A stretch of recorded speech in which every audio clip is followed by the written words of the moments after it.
Oui, alors prévision, on a une prévision en termes de nombre de clients potentiels à atteindre. Donc, fixer ses objectifs quantitatifs, nombre de clients. Mais ça va être aussi, bien sûr, dès lors, tout décline. La production, quelle production, produit ou service, quel budget en termes de communication, mais surtout quel type de communication, et évidemment, commercialisation, quels sont les circuits de commercialisation que je vais aborder et surtout dans quelles conditions.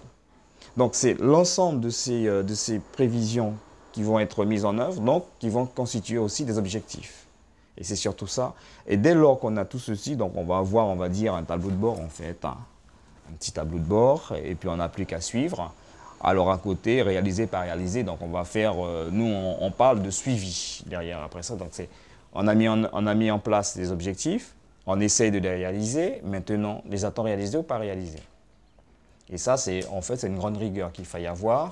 Et il faut aussi que le porteur de projet n'hésite pas, et c'est souvent le cas qu'on constate, n'hésite pas de s'entourer d'experts, pas seulement comme nous en marketing ou en économie, mais aussi indépendamment du comptable, de l'expert comptable, hein, indépendamment, ce qui paraît, qui en fait en Guyane, c'est naturel, quoi.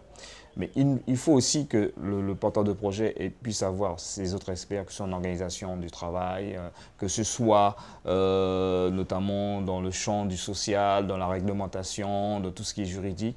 Enfin, à la limite qu'il s'adresse à un consultant en lui exposant son problème et ce dernier peut le diriger vers quelqu'un d'autre.